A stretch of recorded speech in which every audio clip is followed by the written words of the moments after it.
This week, we speak with Ross Hammond, coming up next on All Around Music Podcast.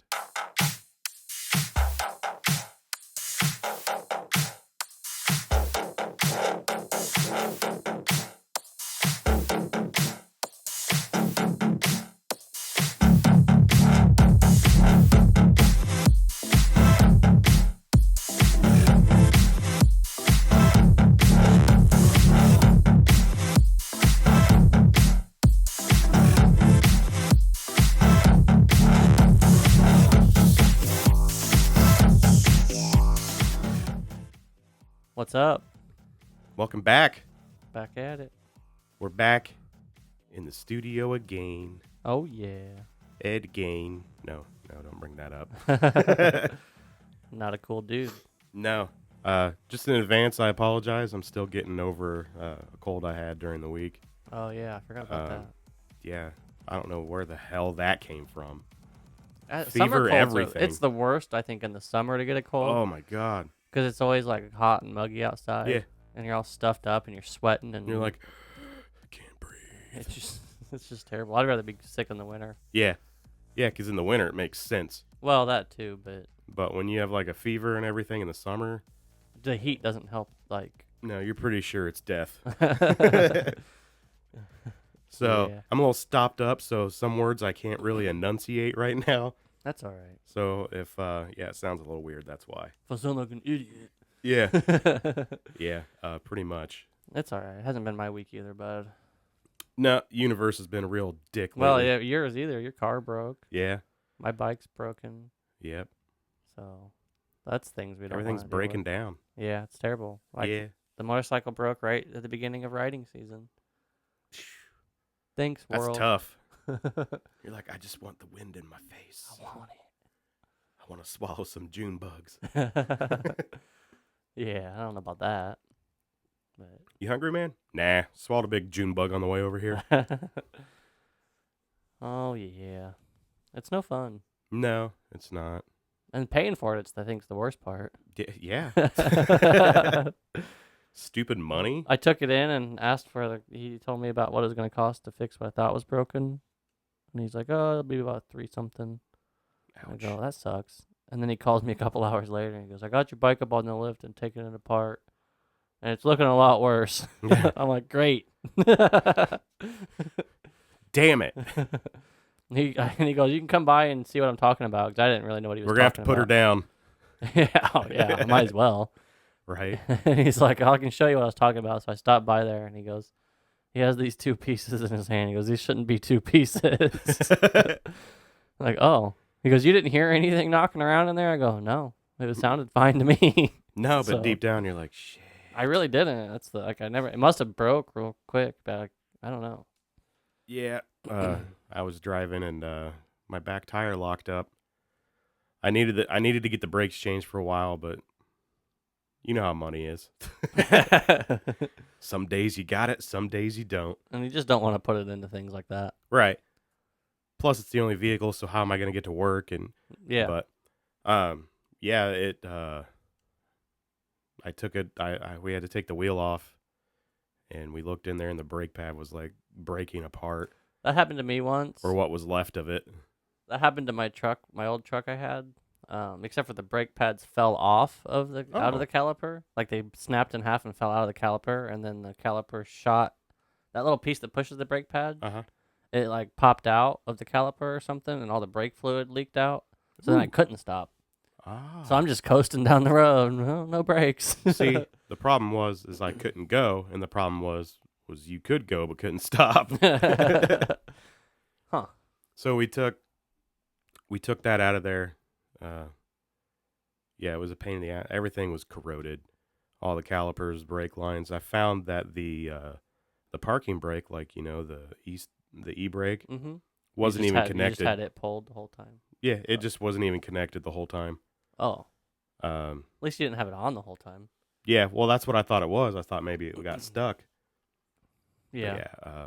Just doesn't work, huh? They have to replace all that all around the calipers, brake pads, rotors, front and back, brake lines, and some other things that need replaced. $1,900. Yeah, that's no good. But the car only has 80,000 miles on it, and it's a 99. That is that's crazy. Yeah, that's crazy in itself. So, great engine. Yeah. It's the 3.8 liter. I mean, they don't even make them anymore because they ran too well. Yeah, that was what was in that old Impala, I think. Yeah, My dad still drives that thing around. That's why I was bummed when I got T-boned. I was more mad that I'm not gonna have that great engine in the car anymore. Yeah, it's no fun. So yeah, everybody has their ups and downs, but now you get to hear ours. Suck on that. Yeah, we just gotta vent. Gotta vent. Yeah, I don't vent to people at work because I don't really. Yeah, it's none of their business. I was gonna say something and I forgot what I was gonna say. So, but you, the listeners, you've been here. It's your business now. It's your problem now. Yeah, 47 episodes. It's your problem now. Well, anyways, moving on. Got the local spotlight this week. Yeah. Not much going on. Yeah, that's a holiday weekend. Oh yeah, that's true. It's America's birthday. 4-day weekend for me, so that is good. Lucky. Yeah. Well, I'm on call today and tomorrow, so that's not good. That's what made me mad. We got an email Friday saying, "Oh, everybody can have the 3rd off." Yeah.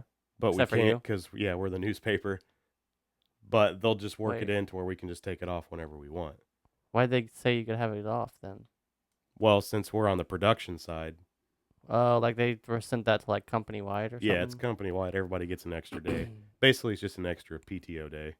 Oh, they add it to your... Yeah, but people that like office workers, they're not going to be there. Right. Yeah. So no one's going to actually be writing the paper, so what are you going to print? Oh, it's old news. That's true. It's the newspaper, so... Yeah. They'll probably be like, "You're fired." Good. Your loss. Yeah, Wednesday, July 5th, Shinedown with special guest Lacey Strum will be performing at the Lafayette Theater and Event Center. Tickets are on sale now, and they are close to selling out, actually. Oh, really? It may be a good show. Yeah. $40 general admission, $50 VIP balcony. Doors open at 7:30 p.m. Show starts at 8:30 p.m. You can find tickets here locally at Digby's Pub and Patio, Pete's Diner, Bobby T's, or you can go to the Lafayette Theater Facebook page and purchase online. Then after the show, there's the official after party at Digby's Pub and Patio. Free entry, but you got to be 21 or older, and food will be served till 3 a.m. Nice. I bet it'd be a good show to go Digby's has good food, too. Yeah, that's what I've been hearing. They have these like cheese bricks that everybody keeps that's talking about. What was that? Thursday, I think? Kevin stopped by randomly, and I don't know how the topic came up, but Cassie and Kevin were talking about those cheese bricks, and they're trying to explain to me and Gabby what they were, and we're like, this just doesn't sound very good. It's like, it's the best thing ever. It's basically just fried cheese. I know, but it's a whole brick of cheese. Like, how do you eat that? It's cheese. You need your cheese, you just eat it. Yeah, you just fucking eat it. I'll have to try it sometime. Yeah, that's a lot of cheese. Because it's like a brick. It's like those bricks you buy, isn't it? Yeah. And they like deep fry it or something? Yeah, that's what I was getting. People are like, that aren't in the Midwest are probably like, what? Yeah, they're like, what's wrong with you You're guys? You're going to die. Yeah, we will die. We're all going to die. Well, we're going to die sooner than you, so that's suck fine. it. We win. We win. Yay. I don't have to deal with this shit anymore. You know, now that I'm drinking this beer, I'm glad I'm drinking it. Yeah. Friday, July 7th, Brady Joseph will be performing at Digby's Pub and Patio, so you can go get a cheese brick while you're there. There you go. And starting at 9 p.m., all ages welcome, no cover. Nice. Another show, Friday, July 7th. Sean Marshall will be performing at the 6th Street Dive. Starts at 10. Starts at 10. Starts at 10 p.m. No cover. What time's that start, Matt? 10. Get some sweet tea. Jordan, give me a sweet tea. Jordan, if you're listening, you knew this day was coming. I hope you're listening. Jordan. Yeah. Inside joke. He knows. Oh, yeah, he always knows. So Pierce the Veil announces a Flair for the dramatic 10-year anniversary vinyl pressing. So the Juliana Theory postponed reunion tour, and they decided to be a band again instead. Huh, that's cool. Well, they can still do the reunion tour, can't they? Yeah, but I think they're focusing on just making new music. Oh, I gotcha. Huh.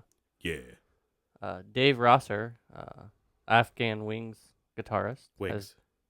Wigs. I'm sorry. Afghan Whigs guitarist has died at 50 from cancer. Mm-hmm. That sucks. Yeah. Dying always sucks. Yeah.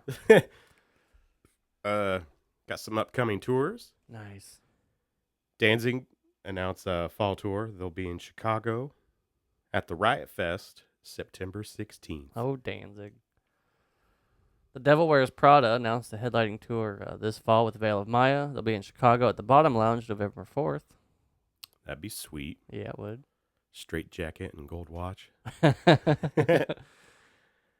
Protest the Hero announced 4 shows for the fall in Ontario, Canada. Nice. Lucky. So what? I got some albums of the week. Albums of the Week. Mm-hmm. What you got this week? This week I'm gonna go with Yellow Wolf, Love Story. Mm. Came out in 2015. It's a good one. That year was okay. I don't remember. They all the same anymore. Yeah, they're all the same. You could tell me something happened in 2012, and that didn't happen last year. Right? 2012. I know. I'm like 2012. I'm like, fuck. That was 5 years already. No, that was last year. Oh, 2012 was last year. Sure. Seems like it. Anything after 99, just Yeah, it's just all 1 year. Y2K. Maybe that's why it's all 1 year. Y2K really did happen. And we're all dead. Yeah. Huh. Could be. So yeah, my album of the week Yeah. is by Chon. Yeah. They just dropped their new album called Homie. Nice. It's pretty good. Good. It's good. It's good. Check it out. Oh yeah. All right. So this week we got Ross Hammond on the phone. Tell us a little bit about his music and what he's got going on. So check that out. Joining us now via phone, Ross Hammond. So I guess my first question for you would be, what age did you start playing guitar? My mom gave me my first acoustic. I got a nylon string acoustic guitar for my let's see, I think it was my 12th birthday. So let's see, that was like, I'll be 40 this year, so 28 years ago. Wow, nice. So yeah, it was a good time. You still have that guitar? I unfortunately I don't have that guitar anymore. Which is, it's there wasn't a lot of sentimental value in that one. It didn't play very well, and it's like, I mean, my mom has given me other instruments that I still have, so there's more. Those are I still have that stuff. It means a little bit more, but I try not to stay too attached to stuff. Like, I've never really had a lot of instruments with sentimental value, because I'm like, well, if I'm not playing them, it's like someone else should play it. I don't know. Right. It's okay. I mean, I know some people get really personal with that stuff, and I'm just like, it's just it's really a piece of wood and strings, and Yeah. The music is something else, so. Right. It's okay. I don't have mine either. Really? Yeah. I mean, I remember it, but I'll never have it. Right. Yeah. So I remember, like, my one time in 1996, I had a really cool old Gibson acoustic guitar that was I mean, it was awesome, and I sold it so I could buy a computer in 1996. So that was. Do you still have that computer? No, I wish I did. I mean, it was like the best SCSI connection ever. Now I that was kind of a boneheaded move, but anyway. Hey, you live and you learn, right? Yeah, right. Note to self: don't sell cool old stuff for electronics. Just don't. So, yeah. I've done that a couple times, and every time I'm like, Yeah. I shouldn't have done that. Right. Totally. So, Totally. I know. Yeah. who were some of your musical inspirations growing up? When I was when I started really kind of getting into, I was playing guitar. I got my guitar before. I mean, I liked music. Like I was. This would have been like around maybe 1990 or Hmm. 1991. So at that point, it was like all of us little kids, and it was like Guns N' Roses and all that kind of shit, that you're into. But since then, when I first started really getting into music, like finding my own stuff that I could kind of geek out on myself. I really got into I got into John Lee Hooker, and I got into BB King. I got into Albert Collins, and like Sly and the Family Stone, and like I was really into blues and soul music when I was in high school and Hmm. stuff. So that's kind of what I couldn't really play it like legitimately, but I liked that sound. I really liked that. So I think in terms of music, like in terms of my own stuff, like that's probably one of the earliest roots I have is like a a blues and a soul. I mean, I listen to that stuff all the time. I mean, I like had the Thrill Is Gone record, and I wore that thing out. Um, so that was probably the earliest thing, and then um, and then it just kind of branches off from there. But there was always like a blues root, and I would listen to that stuff, and then I could go back and be like, oh, like that Zeppelin record that I liked when I was 14.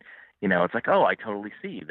I hear this song this way, and I see where they got that, and Right. so I mean, the it's kind of cliche, I guess, in a way, but like, I mean, if you really get into listening to blues and like classic stuff, you can totally see like basically how so much of American music just is rooted in that style, Oh or yeah. maybe has appropriated that style or whatever too. But still, it's like that's essentially American music. I mean, one of the only American music. So that's yeah. I was probably into that first. Nice. Awesome. Yeah. I like it. Yeah. I mean, it's hard to not like blues. Yeah, yeah. I mean, even when it's like, I don't know. I mean, there's stuff that I really, really. I mean, I think as I get older too, I really am getting into more and more like the ultra stripped down, like really minimalist, like acoustic guitar players that are doing it on their porch kind of blues. Like I love that stuff. Hmm.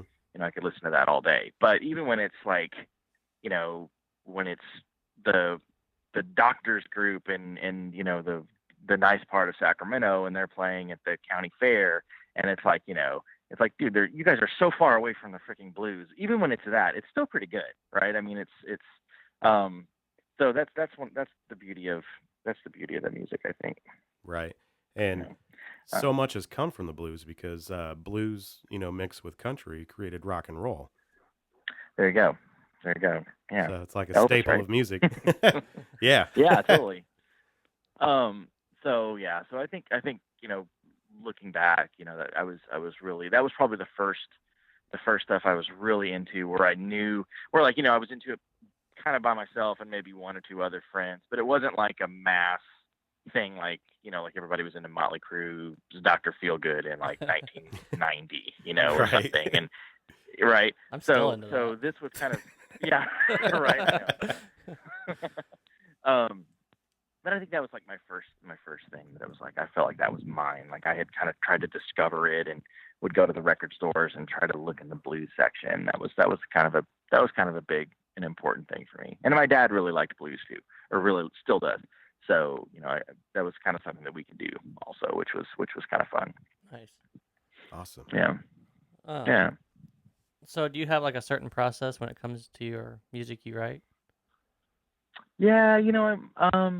It depends. If it's a solo, um, I guess when I'm playing solo, a lot of it comes out of, like I'll just kind of jam around the house, and I'll play um one of one of my guitars. I play, basically I play 6 string guitar, and I play 12 string, and I play steel, and I play some different tunings and stuff. So there's always like these different kind of acoustic guitar colors, for lack of a better word. Mm-hmm. And most of the stuff that I write, if it's a like an original composition, most of the stuff I do is something that like it starts as an improvisation on one of those kind of instruments, and then I'll write it in like a pocket, or I'll come up with like a theme, a thematic thing, and then but I always want to leave room to basically be able to improvise off of that theme in the song. So every time I play the tune, it'll be a little bit different. So but most of that stuff starts, just kind of jamming at the kitchen table or around my house. Although, when my daughter was born, she's 7 now, but when my daughter was born, I kind of found myself not really being able to play around the house as much because, you have a baby you have to take care of. And, so I would sing a lot, and I don't sing, but I would sing like songs to her, sing her lullabies or little songs around the house. And so that way that I've still kind of held on to that a little bit. So a lot of the music will be, something like, either something that she sings around the house and I'll kind of transpose it and make an arrangement for it on a guitar or something that I sing to her, or, lullaby or that kind of thing. So I do that too. And then I guess the last thing, or the other main thing I do, is if I play an old spiritual or an old kind of gospel song or something like that, I'll just kind of sing it the melody to myself and find an arrangement for it on guitar, and then basically kind of create my own arrangement, as opposed to coming up and playing like the pattern exactly like Mississippi John Hurt or something. Like I'm not that Right. guy. I just want to have like the basic melody or the basic structure of the song, and then kind of I want to put my own thing to it. Nice. So I don't know. Did that answer your question? I think so. Oh yeah, totally. Okay. Yeah, you're like, yeah, Ross, that answered everything. No, it was perfect. Right on. So since we were talking about the writing process, when you record the music, you prefer that raw sound.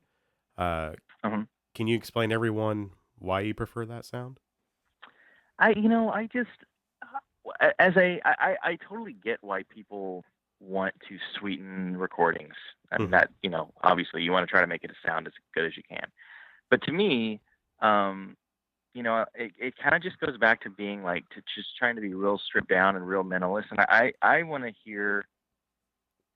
the recording to basically sound like what I hear when I'm playing something. Because, it's different when you're playing, and as you guys know, when you're playing a guitar, it sounds different to you than it does to the person across the room. Yeah, right. Definitely. It's pointed a different direction, right? So I don't really want to have a lot of, reverb or a lot of like ultra polished recordings or anything like that. I want it to sound like, like I'm in my living room or at my kitchen table, or because to me, I mean, acoustic guitar, that's pretty much my favorite instrument. And it doesn't need anything else to me. I mean, it needs to be in tune. You need to be able to play well. That's right. Okay. That's one thing. But after that, it's like, no, don't mess with it. It's acoustic guitar is acoustic guitar. That's great. You have to work hard to make it sound good. And once you've done that, like that's how I want it to sound. So, yeah. And for recording, I mean, I do a lot of recordings with, like Zoom recorders or portable stereo recorders or something. Like I'll try to sit in a nice, like a cool little acoustic room, or a room that has a nice acoustic sound. And I just want to mic that, like mic playing the guitar in this setting, and that's what I want it to sound like. I think that makes sense. Yeah, with definitely. With your style of music, it's kind of more personal, anyways. Like the sound and everything. So you don't want it to sound like it's been processed and. Right. Yeah. I mean, I don't really need the Dave Navarro plug-in. No offense to Dave I haven't Navarro, heard that name in a but, long time. Right. I know. I know. Like, yeah, I want this song to sound like James says. No, I don't. I just want it to be. I don't know. I want it to be. Just yeah. I mean, I think in a way it's like you don't have to overthink it. You know what I mean? Right. So. Yeah, I think it would sound weird if your music was Totally. edited it too much and everything else. So, yeah. Yeah. I get what you mean, though, with the yeah. acoustic, because it's an acoustic for a reason. Yeah. Yeah, That's exactly. the great. You can take it anywhere. Totally. And I think the other thing is, I had a long thread about this the other day too, but like electric acoustic guitar to me, which to me means having an acoustic instrument that we have put, electronics inside of so we can plug it in and play it to more people. Mm-hmm. All right. I totally understand the rationale and the reasoning behind why we need that. Like it's a necessity.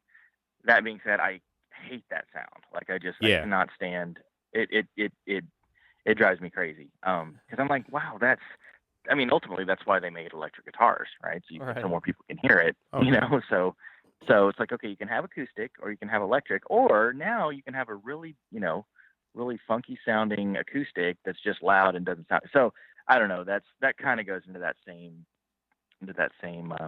I guess that same kind of stripped down philosophy, which, ultimately I don't really play for more than 12 people at a time anyway, so it doesn't matter. So it's I don't know. It is what it is. Again. Right. I prefer, because my acoustic, it is an acoustic electric. Yeah. But I've only used that part of it once, and I hated the sound of it. I prefer, totally. The natural acoustic sound. Like I prefer having one or two mics in front of the acoustic instead of plugging it straight in. Me too. And I think, when you do it that way, getting into guitar geekery here, but I feel like when you do it that way, you're picking up the signal at a different place on the guitar, and you're not picking it up from the on the pickup, you're picking up the vibrations on the bridge, which is like the most brittle place on the guitar. The microphone, at least it's coming from the sound hole, which is the sweet spot. So anyway, I'm preaching. We're preaching to the choir, right? So with your latest album, "Follow Your Heart," you decided to record that in a church that was built in 1903. Can you tell us about that process and how that was? Yeah, that was. There's an old historic church. It's on like the national. What do they call that? The National Historic Landmark. It's like a designated site. And it's still an active church. There's a congregation, and they have a choir, and they have like a wonderful music program. They have a pipe organ and all this cool stuff. It's the St. John's Church in downtown. St. Paul's Church in downtown Sacramento. So a friend of mine she's really involved in their music program, and she's a choir member. And she let me. She said, "Hey, if you want to come in and record, we can get it to where we let you in on a Tuesday night and just have the evening." And so I had a friend, my friend John Baloney is a recording engineer here, and he and I went in there and just over a couple hours, I recorded like 12 songs, and we just used the natural reverb of the room. He basically put a mic on my guitar, and then he just put two mics out in the middle of the church. Nice. And and he captured everything. So there's a lot. This was captured on record, but when we were doing it, you'd play a note, and the note would kind of go up in the ceiling, and it would bounce back and forth from the walls for 10 seconds, 20 seconds. It was really, really, really cool. So That's awesome. It was like, this. How many? And I was thinking, like, how many times am I going to have a chance? How often am I going to have a chance to do this? So and in that situation, I was like, oh, I got to do vinyl. So you got that real world version of my software plugin that says Church Hall. Yeah. So exactly. So yeah. So next time, if I want to follow up, I'll just get the plug-in. I don't know. It probably doesn't sound as good. Yeah. Right. So it was really cool, though. I was really happy, and I was very, just really happy to be able to do it. A lot of the I did a few songs on there that are, kind of not quite like sacred music, but there's some on there that definitely have like a Southern gospel kind of either influence or like there's a song on there, the first song I played on that record. It's called Sinner Man, and that's actually, um, that's an old, religious tune, an old gospel song. So yeah, I mean, it was very fitting. I felt like the setting fit the music, and it was just nice to be able to do it. Right. Nice. So, yeah. So. So I may have, I think I saw you went to Japan, right? I did.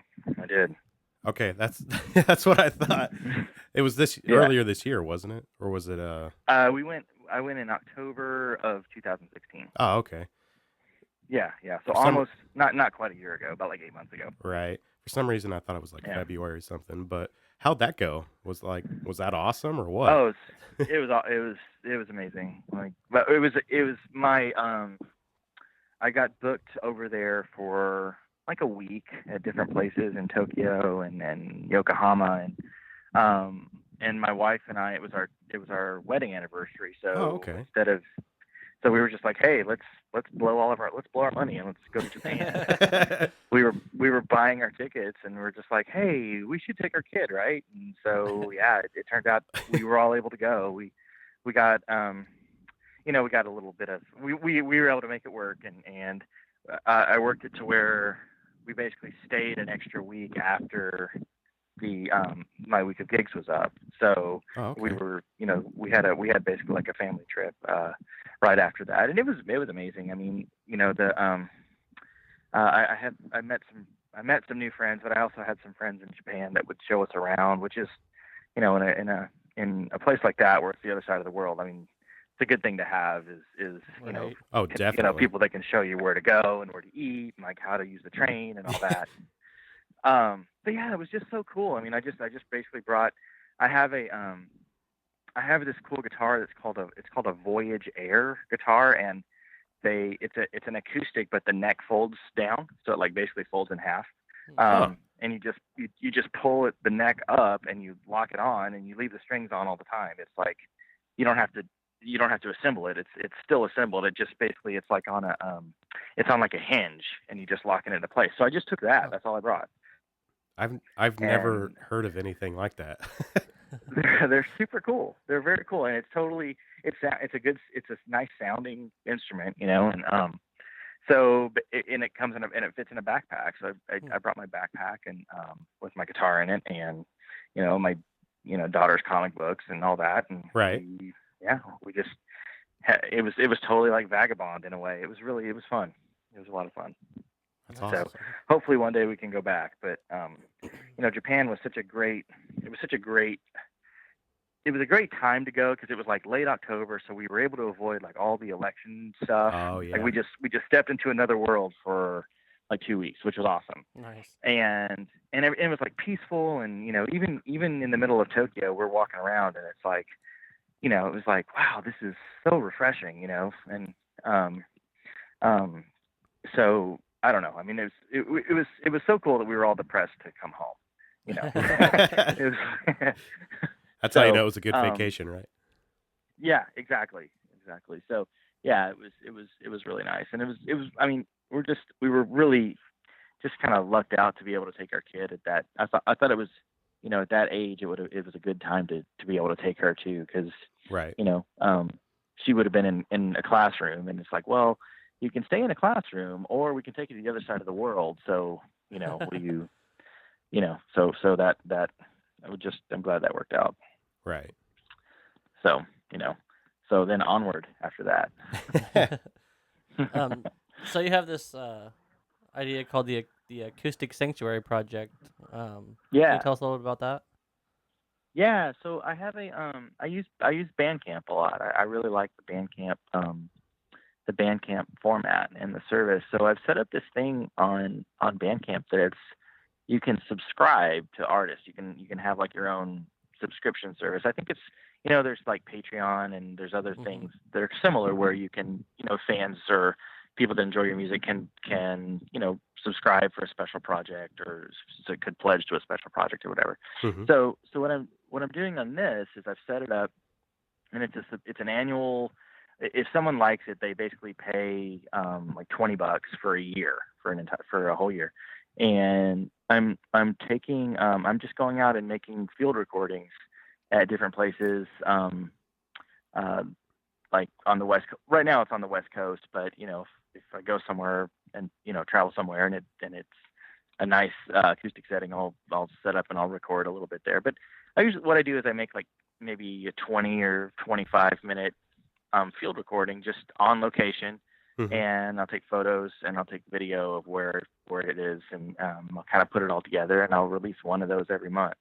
And usually the instruments are different. Like I've done one. Let's see, what did I do? I did steel guitar, and I've done like 12-string stuff and resonator guitars, and just depending on what I have with me and what I want to do. But I have I guess the first one came out in April, and it was I did something in Los Angeles. One of my friends, Vinny Golia, has his living room is all gongs. Like he has gongs in his whole living room, Really? and it's hardwood floors and it's high ceilings. Yeah, it's amazing. And I was like, hey Vinny, can I record in here? So yeah, it was just like the first one I put out was 12-string guitar. And I'm playing in this room, and all the gongs are resonating while I'm playing, and it was like, it's amazing. Because, you do your thing, but then the resonance and all that, like I'm not controlling that. That's the room and the instruments and all the gongs interacting with each other, Right. where that's happening, so that was the first one. I put that out, and then, I did one in, Portland. I was in this, I went to this place called Forest Park, which is this nice, beautiful nature trail kind of up into the mountains of outside of Portland. Mm-hmm. So I did a resonator guitar there, and then I did one in Monterey, and there's been a few. I have 6 or 7 in the can, and I'm gonna kind of keep doing some other ones throughout the year. And if it goes well, yeah, I'm enjoying it. I'm just gonna keep doing it because it's, for me, I like to keep creating stuff. I like to keep creating music, and it's another outlet where it's not necessarily a record. It's just something on the side for people that like what I do, and it's something else, and so it's really, for me, it's a really cool way to to kind of make more music and to get like a more of a specialized specialized project. So that's kind of what that Sanctuary project is. And it's basically all field recordings that are, I kind of use Alan Lomax, like old Alan Lomax recordings as a just kind of an inspiration. Like you basically go and record the music where it is, and this is what it sounds like. And that's, I feel like that's kind of a consistent theme with what I'm trying to do, and why I like acoustic music like that. Being from Kentucky, it's like there's a big element of that once you get outside the city, of people that just they play music on their porch, or they play music wherever they can, and it's not necessarily like about gigs or or open mics or cafe music, or it's just you play music at home, and that's just kind of what you do. And so that I kind of wanted to tap into that a little bit. I mean, I think it's a great idea. You get to be, you get to go different locations, whether it be inside a building or it's outside. You get to tap into your roots. Yeah, exactly. And a lot of times it's totally renegade. Like there was this one, I'm going to forget the guy's name. There's a great artist, and he has an outdoor installation in Seattle of these giant, it's basically like these 4 giant copper walls, and they're kind of offset from each other. And I was up there, and I was like, oh, well, hell, I have my, I've got a guitar with me, and I've got my recorder, and I just kind of went and sat in between 2 of the walls and played for like 20 minutes. And, the sound was bouncing from one wall to the other. And yeah, I mean, I probably wasn't supposed to do that, like it probably needed some kind of permission, but yeah, it was just like, yeah, I captured that. And, so, you never know. I mean, I think sometimes, inspiration strikes wherever. So it was, absolutely, it's cool for that kind of spontaneity and that kind of thing. So, and the music, the other thing I should add is the music is all improvised on this. So it's never like, I'm not playing a selection of songs. I'm just kind of trying to stay in the moment of whatever this, I'm totally not like I'm definitely not like a new age kind of dude. so this is going to sound really new agey, but if we hung out and we went out drinking, you would know that I'm not this guy. But there's not any other way to say it. But you just like just trying to capture whatever the music, like wherever the music goes in this moment, Right. And so yeah, I mean, it gets a little Lebowski-ish, but it's it's like I'm not that smart, dude. I can't get that far, at it. So yeah, but yeah, I mean, I feel like improvisation in its core, I mean, I think that's kind of what it is you kind of have to not think and you just kind of react. And Right. as a soloist, when you're setting parameters, like, okay, well, I'm playing this instrument and I'm in this location and it's going to sound this way, and you start playing, and then you just basically react and keep the music going, and there it is. Nice. That's awesome. Yeah, I love it. Thanks. Thanks. So your new single and then you out. put the Dave Navarro plug in. Oh yeah, there you go. Your new single that's out called Windowpane. What was the inspiration for the new single? It was a poem written by Wendell Berry, who is he's one of, you guys probably know him. He's an author. He's a Kentucky-based author and poet and essayist, and he does a lot of let's see, how would I describe what he does? It's a lot of like nature, a lot of like solitude and spirituality in nature. But again, it's not like music of the spheres kind of thing. It's like a very grounded kind of, like he finds peace, like being outdoors and being being I don't know, either on his property or he finds peace, gardening or living off of his land, or and a lot of his books and essays are like that. And he's Wendell Berry, I think, is probably getting on 90, but he's still active and he still writes, and he has a Twitter account, and he's been my favorite author for a while. Yeah, he's wonderful.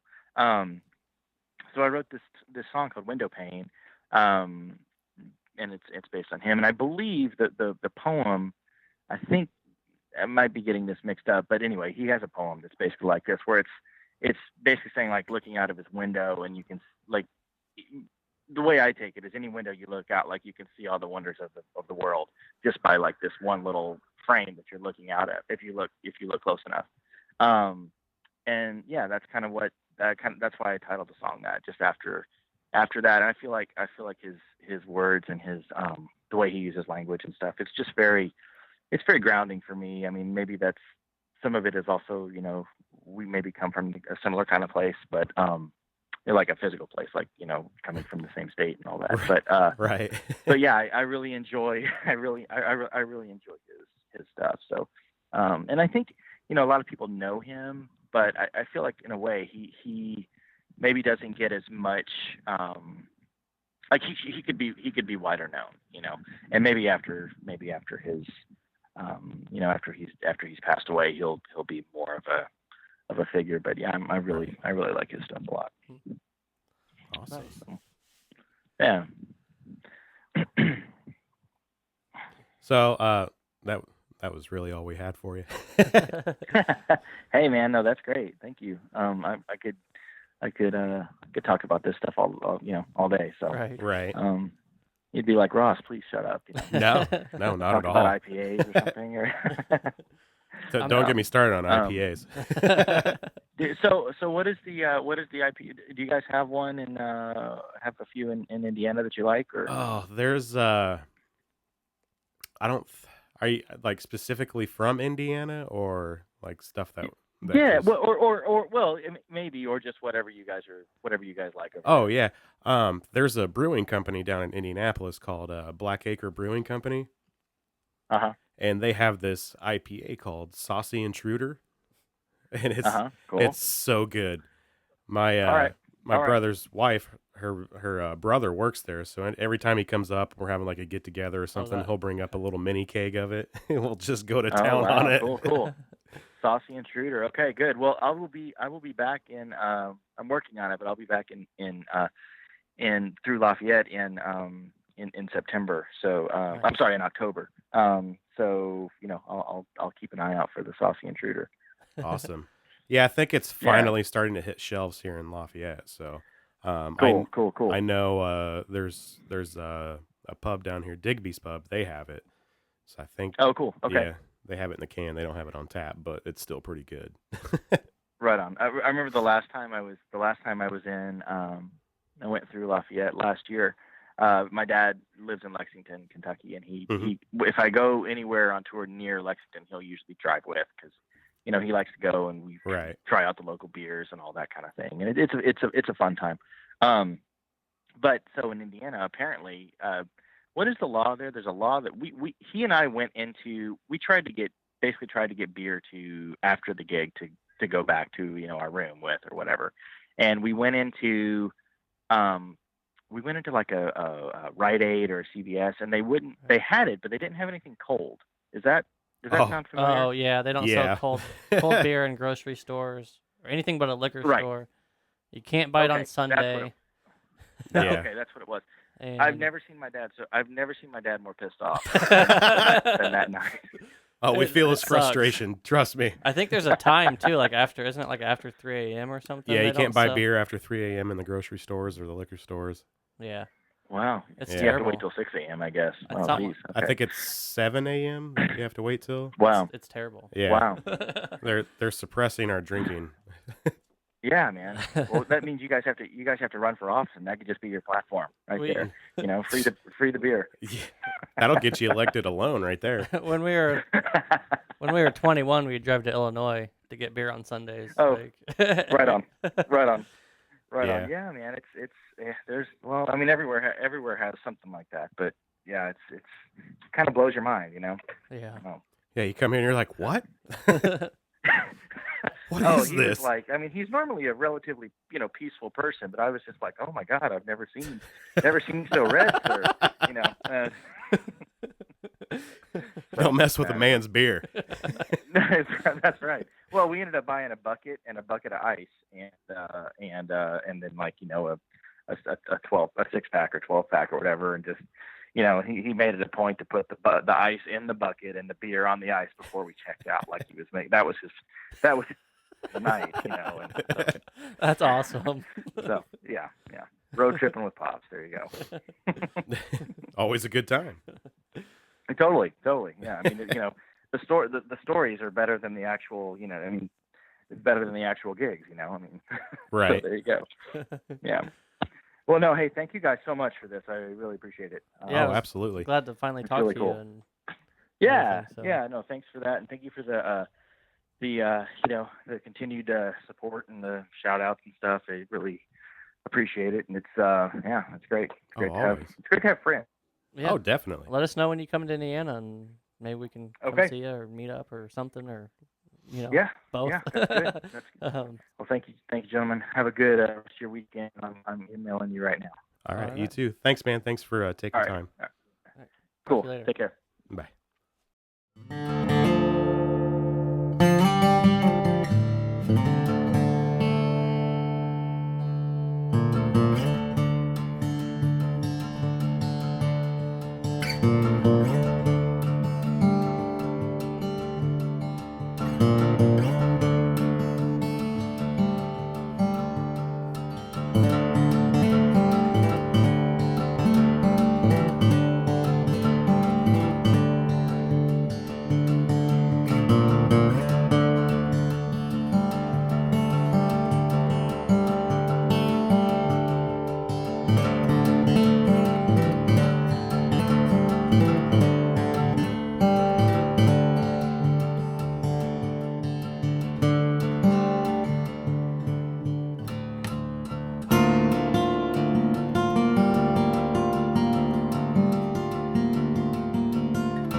You can find Ross Hammond's music at rosshammond.bandcamp.com.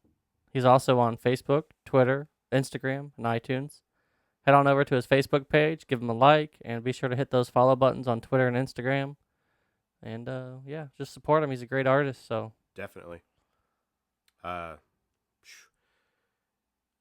so good. Like, I don't know how to explain it. You just have to listen. Yeah, You have to. you have to. It's not an option. Just do it. So we got some top-notch headlines this week. yeah. Yeah. So we got a handful of news topics this week. Damn straight. Yeah. Black Sabbath has a new documentary. They'll be chronicling their final concert on the upcoming documentary, The End of the End, which shows their last sold-out gig that took place February 4th at Birmingham's Genting Arena.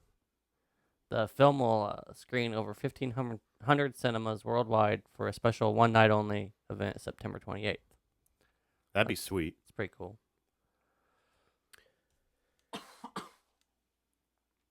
Muse announces a special concert to benefit the Coalition for the Homeless. Nice. Tickets for the show set to take place July 24th at City Parks Foundation's Summer Stage in Central Park. Go on sale for the band's fan club Wednesday, June 28th at 10 a.m. local time. Summer Stage pre-sale at noon. And the public on sale for the benefit will begin Friday, June 30th, 2017 at 10 a.m. Nice. So, by the time you hear this, they on sale. So this one I thought was pretty crazy. Yeah, definitely. And did we ever verify this thing? I can never find, I don't know if it's an older story, but it came up on Facebook on the BET stream, their Facebook page stream, and I saw it, so I went to the BET website to get the link, and I couldn't find it. But it was their official Facebook page, so. Okay. Well, I don't know. So after 21 years, supposedly, this article, I just can't figure out why it's not bigger news. Right. Maybe we're getting punked, but I don't know. after If 21 we're getting years, punked, we're sorry. After 21 years, Suge Knight finally reveals the two people who killed Tupac Shakur. He also admitted who the real target was. When the West Coast Prize rap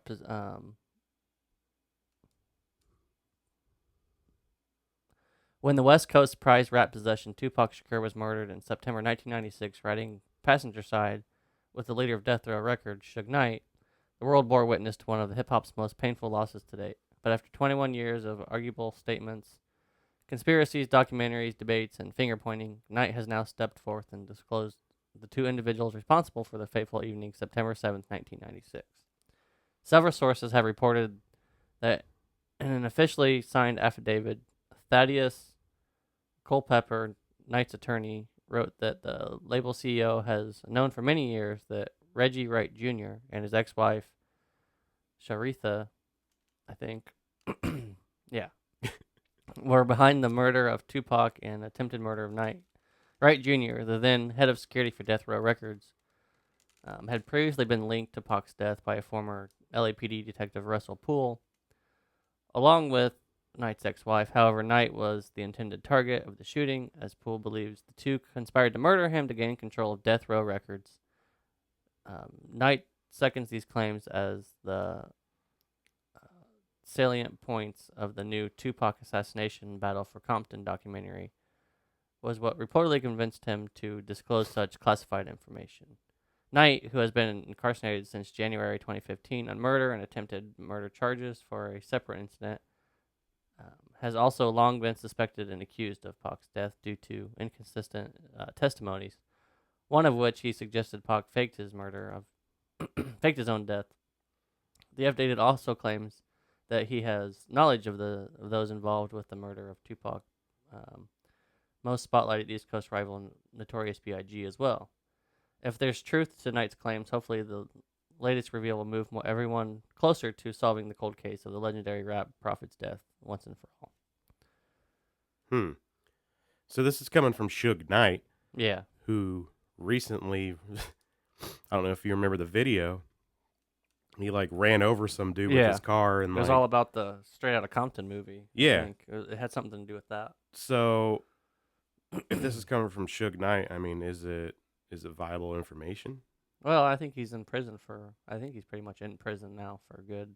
Right. I It mean, sounds but like. I don't know. do you think he's just saying this to get attention, or do you think it's actually true? I bet it's true. It makes sense. Yeah. Makes more sense than some of the other conspiracies out there. Tupac's alive. Yeah. He's on it. He has his own island. Yeah, people are always like, he's still alive. He keeps putting out albums. I was like, yeah, but when you go in the studio, you make songs that don't get on the album. Right. So, and then you just have like a catalog of songs that just don't fit into an album. Right. That's what the newer albums were. Yeah. Were all those songs. Same with Prince. I think they had some of his stuff. Yeah, pretty much. So Paul McCartney and Sony settled the Beatles' rights dispute. Remember, this was a big deal? Yeah. Earlier this year, Paul McCartney sued Sony, ATV Music Publishing, claiming copyright ownership of multiple Beatles songs. McCartney claimed that he is set to reacquire the songs in 2018, but that Sony had not confirmed that it would transfer the song copyrights without legal dispute. The copyrights were previously held by Michael Jackson until his estate sold the stake in Sony. Now McCartney and Sony have settled, THR reports. The parties have resolved this matter by entering into a confidential settlement agreement and jointly requesting that the court enter the enclosed proposed order dismissing above referenced action without prejudice, wrote McCartney's attorney Michael Jacobs in a letter to the U.S. District Judge Edgardo Ramos. The details of the settlement are unknown. In March, Sony ATV claimed that McCartney's claim was unripe and argued that the matter should be settled in a UK court. As an initial matter, SATV has made no statement challenging the validity of plaintiff's termination notices. Sony stated in a letter addressing the New York federal court that was penned in March. Indeed, it has acknowledged that they are valid, so there is no controversy regarding the issue. Here, plaintiff is a UK citizen, and the grants were negotiated and entered into the UK with UK companies with respect to song presumably written in the UK and returned for payment in the UK. A lot of UK. Later, McCartney accused Sony of devaluing the rights of his songs by holding back on any confirmation. By seeking to dismiss the lawsuit, Sony ATV intends to leave McCartney in suspense, Jacobs wrote. Delay would not simplify the parties' dispute, but it would be prejudice McCartney. As long as Sony ATV refuses to disavow any rights to sue for breach of contract, McCartney has a cloud over the title to his works, which devalues his rights. So, interesting. Yeah. Sounds like it's going to happen. He's going to get the rights back. Right. But he had to go through a whole shitstorm. Yeah. So the Doors issue a cease and desist letter to the Jenners over T-shirts. Have you heard about this? No. Oh my God. It's going to piss you off. I read it earlier, but I hadn't heard before. It pissed me off just reading it. I was like, how are you going to... Anyways. The Doors have sent a cease and desist letter to Kendall and Kylie Jenner over the pair's controversial new line of T-shirts featuring the pair's faces superimposed over musicians including Tupac, the Notorious B.I.G., Ozzy Osbourne, and one shirt, Kendall's Jenner face can be seen over the Doors logo. Speaking with Rolling Stone, Jeff Jampol, manager of the Doors and the Jim Morrison estate, criticized the pair for their decision to sell the unauthorized clothing. This is a case of people who fashion themselves as celebrities who are famous for being well known but don't actually do anything to try to utilize and steal and capitalize on the legacies of those who actually did something and created amazing art and messages, Jampol says. Damn, he should have just dropped the mic after that. It's ironic, at least. at least, and criminal at worst, both morally and ethically and artistically. Jampool said the surviving members of the band had zero contact with the Jenners. I want that guy as my lawyer. They're obviously attention seeker missiles who crave celebrity and being well known but don't actually do anything, says Jampool. It's the polar opposite of the artists that they're trampling all over. It's just spitting in the faces and on top of the art and messages and soul and legacy. He really doesn't like these shirts. No. The new line of controversial T-shirts appears on the sisters' online shop Wednesday, but were removed following a swift backlash. BIG's mother, Valletta Wallace, called the shirt featuring her son disrespectful, disgusting, and exploitation at its worst. Ozzy Osbourne's wife, Sharon Osbourne, tweeted, "Girls, you haven't earned the right to put your face with the musical icons. Stick to what you know, lip gloss." Other artists have their likeness overlaid with those of Jenner's sister, include Metallica, Pink Floyd, Kiss, and Led Zeppelin. The T-shirts retailed for $125 and had the words repurposed in the USA printed on each. Douchebags. Yeah. Did they not even think that they were going to get sued for this? Right. Wow. Wonder if it was Kanye's idea. You know, since we're sorry, speaking of the Jenners, you know, they run right alongside with the Kardashians, and there was this thing on NFL memes. Oh yeah. And well, aren't they sisters or whatever? Yeah, it said, "Remember, the Buffalo Bills barely lost a game in 1970 by missing on a bad pass for a touchdown. That loss allowed them to get the first pick in the draft, O.J. Simpson. O.J. stays in Buffalo for a while, meets his wife, then allegedly kills her. Then he hires Robert Kardashian to be his lawyer. They win the case, making the Kardashians somewhat famous. Then Kim drops the sex tape and becomes famous. So basically, the 1970 Buffalo Bills are the reason we have to deal with the Kardashians today. Because if they had won that game, they wouldn't have had the first round pick. So OJ never would have met Nicole, and thus never had the chance to allegedly kill her, preventing the entire Kardashian family from ever being even a sliver of a subject in modern culture. Damn you, Buffalo Bills! Damn you!" Yeah. That's so crazy. I thought that was funny and terrifying. Isn't that weird how one little thing puts into Right. motion so many other things? Oh my god! Pretty much changing pop culture altogether. Yeah. So Chance the Rapper is donating his Grammy to the Chicago African American History.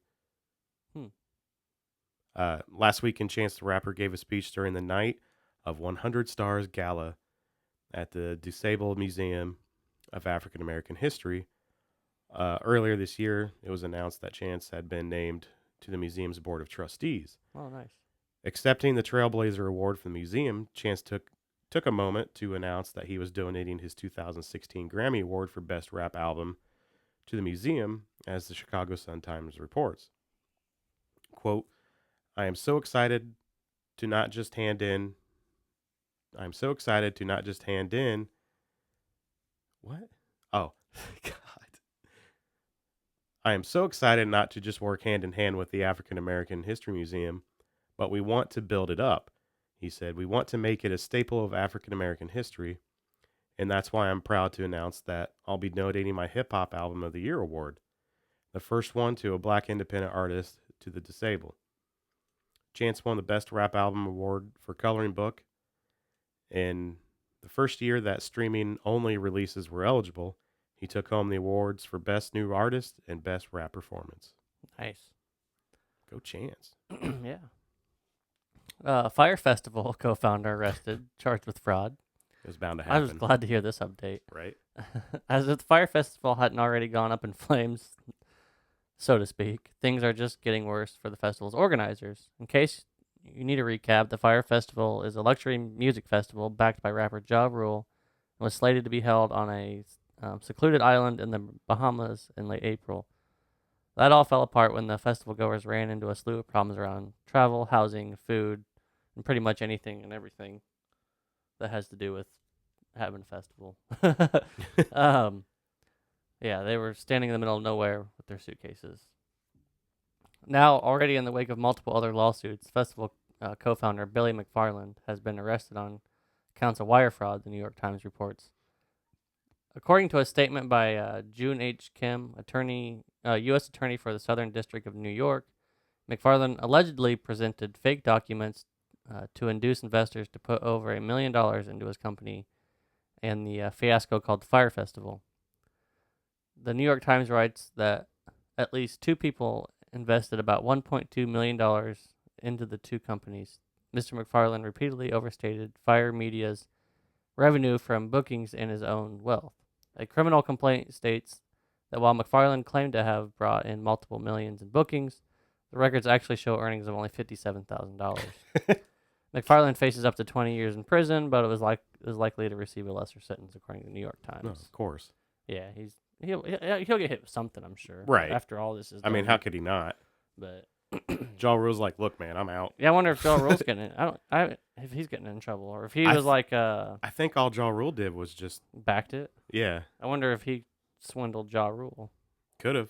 You know, Probably did. He could have. That could have been like that guy. I mean, in the could've earlier screwed him. articles, you heard Ja Rule. He's like, I put everything I had into this. Yeah, he might have gotten screwed by this guy Yeah. too. Good job, Billy McFarland. Yeah, great fail. Silly McFarland. So that's about it. What else you got for me, buddy? You got anything else you want to chat about? I don't know. Do you? No, not really. Well, you know, next week, I guess we'll have another show before that. But next week we're going to the Third Eye Blind concert. Yep. So that'll be fun. I requested that Monday off, but it hasn't been approved yet. Really? I would prefer to have that Monday off. Right. Yeah, I took that off. So, but I didn't take the Monday after the Incubus concert off. So I'm partying all week after that. I still could if I wanted to, probably. But yeah. Oh, dude, that week's gonna be insane. Incubus, and then that night, Rick and Morty premiere. Oh yeah, yeah. Oh, Rick and Morty announced their premiere last night. Or oh my was God. that wasn't last night? It was what? Wednesday night? Wednesday or Thursday night? Thursday night? Thursday night. Thursday night. Yeah. So that was pretty sweet. Yeah. Rick and Morty, July 30th. Something everyone's been waiting for. Right. Yeah, I can't wait for that. July 30th. That's gonna be. It's my birthday week. Oh birthday. yeah. Loretta. So, yeah, I know we said this week was going to be the Wise Man's Fear, but we bumped it back again. They've Yeah. been trying to get everything together bumped it for back. the release. Yeah, they're just trying to get everything finalized for the release, which, you know, I understand. Sometimes things don't happen as fast as you want them to, so not a big deal, but just letting you know, it will definitely be next week for sure. Yeah. For sure. For sure. For sure. All right. Yep. So, that's a hard for sure, bud. for show. They've announced their Yeah, they put out an album announcement release. when everything's going to be releasing. So July 10th, and they're releasing their new single, not the album, I guess. the new single. Then the album's out in August. I think a month later. Yeah, I think so. I think exactly a month later. They've released the track lineups and artwork and all that. And yeah, really freaking cool. Mm-hmm. So yeah, you don't want to miss that. I also want to talk a little bit about the live episode. Oh yeah. Things are falling into place. Definitely going to be on Twitch. Yeah. So look out for ours is Twitch TV, twitch.tv/allaroundmusicpodcast. Nice. So that's what we're going to be streaming on. Going to be doing giveaways. Don't want to miss that. Mm-hmm. We're going to have some merch bundles from bands. Going to be giving away some of those Funko Pop heads. Oh yeah. Yeah. What? Yeah. I didn't know this. Some other things in the works. So, Goodness. yeah, you definitely want to miss that. I mean, free stuff. Who doesn't like free stuff? Guess we're gonna have to decide how we're gonna give stuff away. Mm-hmm. Probably through Facebook. Well, it'll be through the live stream on Twitch. People can like comment on that or something, and we can pick somebody or something. We still got to figure out the logistics on that. Yeah, but it'll be through. I guess I didn't know what you were wanting to do. Yeah. Like random or like. Oh, it'll be random. I wasn't sure what you were wanting to do. Yeah, because we're gonna have guests on. I've already got time slots written up. Just waiting to hear back from a band. I want them to be able to get their time slot that they want. Hmm. And then, but yeah, it's going to be a long stream. You know that, right? Yeah, I figure it's gonna be a while. It's probably going to be at least 4 hours. And we're not starting until like 5 or 6. I think we're going to start at 6. It's a long night. Yeah. It's all It's right, alright. though. By I the got end, that- we'll be nice and drunk. I got that whole weekend off. Yeah. Yeah, me too. I got the Monday off following it. It's probably a good plan. Why not? So yeah, definitely, you don't want to miss that. We're going to have digital flyers out and everything to remind everyone. Mm-hmm. But We should yeah. probably get those made up soon. Mm-hmm. Because we're only about a month. We're Yep. a little over a month out on that. Mr. Code Blue's working on that for us, Nice. doing digital flyer. So you don't want to miss it. You don't want to miss the free stuff. Mm-hmm. So. Getting the camera soon, I think. Mm-hmm. We might do like a little test. Yeah, we'll test probably do a couple episode or tests. something. Yeah. Like a little video Yeah. test update. Get all or drunk. something. Hey guys. Hey. hey. Hey brother. Welcome back, brother. So, but yeah, let's keep an eye out for that. Don't want to miss it. Hope you're there. Yeah, and we're on iTunes and we're on Facebook, Google Play and Google YouTube. Play and YouTube and Twitter and Instagram and all that good stuff. So follow us on there. Facebook. Yeah. Yeah. allaroundmusicpodcast.com. Yeah. Also, if you want to be featured, if you want your music featured, shoot us an email, aampodcast@gmail.com. Do it. We'll get you set up for a little feature. We'll do a little phone interview if you want. Yeah. It's a good time. Get the words flowing. Flowing. Get some knowledge going. Yeah. Be good stuff. Definitely. It's always good stuff.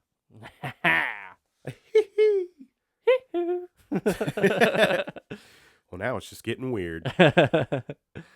Yeah. We need to do a weird episode again. We do. I That's do what- have a bunch of material saved for that. We just need to do it sometime. Mm-hmm. I got a whole plethora? Plethora. I got a whole narrow urethra. That's what Jonas was. He said something about it last night. He goes, "That was fun doing that." And I go, "We can do it again sometime." Hell yeah. So, we might We should have probably to get him involved on the live we- episode, oh, definitely. Yeah, that'd be fun. Have a bonus co-host. Yeah, There we could go. do that. Could do that. Mm. Mm-hmm. All right. Yeah. See ya. See Next ya. week.